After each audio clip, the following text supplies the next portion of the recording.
এজন গাঁৱৰ মহিলাকে মই বহুত ধন্যবাদ জনাইছোঁ জুবিনদাৰ এই সমাধি বা জুবিনদাৰ ক্ষেত্ৰত সকলোৱে মিলি জুলি চাফা কৰাৰ কাৰণে। প্ৰতিজন গাঁৱৰ মহিলা, প্ৰতিজনী গাঁৱৰ ছোৱালী আহি জুবিনদাৰ ক্ষেত্ৰ চাফ চিকুণ কৰাত লাগি গৈছে। ৰাতিপুৱাই আহি মই প্ৰতিজনী মহিলাকে বহুত ধন্যবাদ জনাইছোঁ জুবিনদাৰ সমাধিখন ইমান ধুনীয়াকৈ ৰাখাৰ কাৰণে। তেখেতসকলৰ এই মৰম সদায় থাকক জুবিনদাৰ প্ৰতি। দেখা পাইছে আপোনালোকে মানুহ একেবাৰে অগণন মানুহ আহিব ধৰিছে লাহে লাহে। আৰু ক'ৰ পৰা মানুহ আহিছে হিচাপ নাই। মানে এতিয়া জুবিনদাৰ এইখন সমাধি যদিও এইখন এতিয়া পৰিণত হৈছে মন্দিৰত। কাৰণ সেই চাইডত আপোনালোকে দেখা পাব তাত মানুহে চাকি জ্বলাই আছে, ধূপ ধূনা জ্বলাই আছে। জুবিনদাই কি সম্ভৱ কৰিব নোৱাৰে আপোনালোকে ভাবি চাওক। মায়াবিনী প্ৰাৰ্থনা হ'ল, শ্মশান এখন আজি মন্দিৰ হ'ল। এই ভিডিঅ'টোৰ মাজতে কেইটামান কথা কৈ যাওঁ। ইয়াতে নাহৰ পুলি বহুত ফুটিছে, কিন্তু নাহৰ পুলি দুই এডাল মৰা দেখা পাইছোঁ মই। তলত এডাল নাহত দেখা পাইছে, সেই নাহতডাল অকণ শুকাই গৈছে পানীৰ অভাৱত হয়তো। মৰমৰ জুবিনদাই এটা কথা কৈ গৈছিলে, নাহৰ পুলি হওক যিহৰ পুলিয়ে নহওক, গছ পুলি পুতাৰ আগত সেই পুলিটো আপোনালোকে সংৰক্ষণ কৰক। যদি সংৰক্ষণ কৰিব নোৱাৰে সেই গছ পুতাৰ দৰকাৰ নাই। তাত কিছুমান গছ হয়তো এতিয়া মৰা দেখা পাইছোঁ।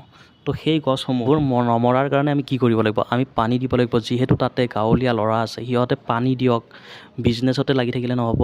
তাত বহুত দোকান কিবাকিবি হৈছে, কিন্তু যদি ল'ৰাসকলে তাত পানী চানী দিয়ে, সেই গছকেইডাল যিহেতু ঠাণ্ডাৰ দিন, এইকেইদিনত পানী চানী বৰষুণ নাহে। আৰু সেইকাৰণে মই ল'ৰাসকলক কৈছোঁ, তাৰে গাঁৱৰ ল'ৰাসকলক কৈছোঁ, আপোনালোকে প্লিজ তাত পানী হওক কিবা হওক 2 মাহ 3 মাহ কিবাকৈ জীয়াই ৰাখক পুলিকেইডাল। এদিন সেই গছকেইডাল কিন্তু একদম জুবিনদাৰ ৰূপত পৰিণত হ'ব আৰু মানুহে গৈ তাত বহুত বেছি ভাল পাব। কিছুমান কথা চাই ভাল লাগিছে বা দেখি পেলাই ভাল লাগিছে। ইয়াত যিসমূহ অনুৰাগী বস্তু দিছে, সঁচাকৈ অতুলনীয় বস্তু। কোনোবা এজনে ক'লে যে কিতাপ দিব লাগে, তাৰপিছতে কিতাপৰ ভিৰ লাগি গ'ল। তাতে কিতাপ দিছে, জাপি দিছে, জুবিনদাই যি ভাল পায় সেইবোৰ বস্তু দিছে। সেইখিনি দেখি আৰু বেছি ভাল লাগিছে। জুবিনদাৰ ক্ষেত্ৰত এতিয়া এটা মন্দিৰ সদৃশ দৃশ্য আপোনালোকে দেখা পাইছে। দূৰ দূৰণিৰ পৰা মানুহ আহিছে। ৰাতিপুৱাই মহিলাসকলে উঠি আহি ইয়াতে চাফ চিকুণ কৰিছে। যি নেকি এটা গছৰ পাত বা কিবা বেয়া ধৰণৰ বস্তু পৰি থাকিবলৈ দিয়া নাই, লেতেৰা হ'ব দিয়া নাই। মানুহ উঠি আহি ইয়াতে নিজৰ ঘৰৰ কাম বাদ দি ইয়াতে কাম কৰি আছে। এইটো আচলতে জুবিনদাৰ প্ৰতি ভাল পোৱা প্ৰেম তাকে বুজায়। আৰু দাদাক ভাল পায় কোনোবা অনুৰাগী কি ধুনীয়া, ইমান ধুনীয়াকৈ কিছুমান বস্তু উপহাৰ দিছে, হয়তো আপোনালোকে দেখা পালে গম পাব। সেই গীটাৰখনত ZG বুলি লিখিছে কোনোবা অনুৰাগীয়ে, ইমান মৰমত।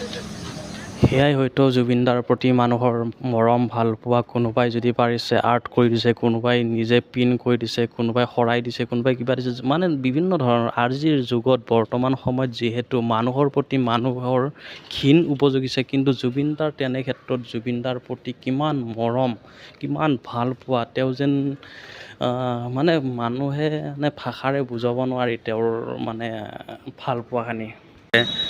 মিলি চাকি জ্বলাইছে, লগতে চাফ চিকুণৰ কথা নকওঁৱেই আৰু। এইটো আচলতে জুবিনদাৰ ক্ষেত্ৰতে সম্ভৱ হয়। জুবিনদাই এনেকুৱা এজন মানুহ আছিল যি ভগৱানৰ তুল্যৰ বুলি ক'লেও ভুল হ'ব, ভগৱানতকৈও ডাঙৰ বুলি ফিল হয় মনতে। কাৰণ তেখেত এনেকুৱা এজন মানুহ আছিল, কাকো কেতিয়াও নিজে দুখত থাকি, সদায় নিজে দুখত থাকি আনক হহুৱাব চেষ্টা কৰে। তেওঁৱে হৈছে আমাৰ জুবিনদা।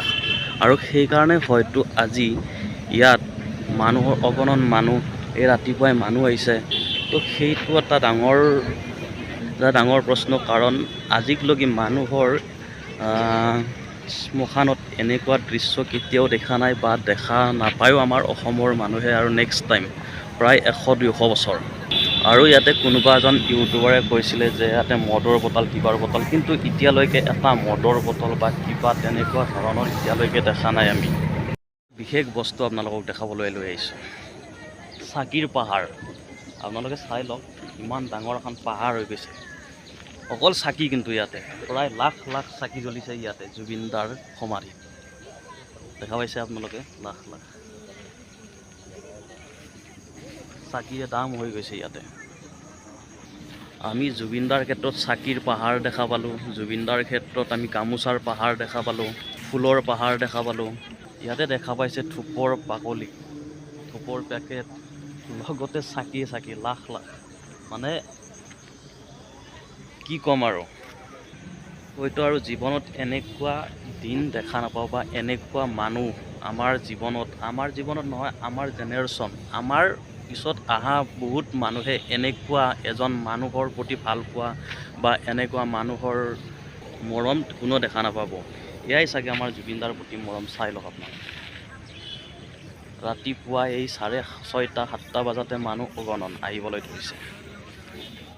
ইয়াতে অহাৰ লগে লগে মানুহৰ ইয়াৰ পৰা যাবলৈ ইচ্ছা নাযায়। যিদৰে তেওঁৰ গান শুনি মানুহে ভাল পায়, সেইদৰে হয়তো আজি সমাধিত আহিও তেওঁৰ মানুহে কিবা এটা বিচাৰি পায়। তেওঁক অসমীয়া মানুহে কেতিয়াও পাহৰিব নোৱাৰে। তেওঁ অমৰ হৈ ৰওক প্ৰতিজন অসমীয়াৰ হৃদয়ত। জয় জুবিন দা, তুমি অমৰ হোৱা। জয় অসম, জয় জুবিন দা।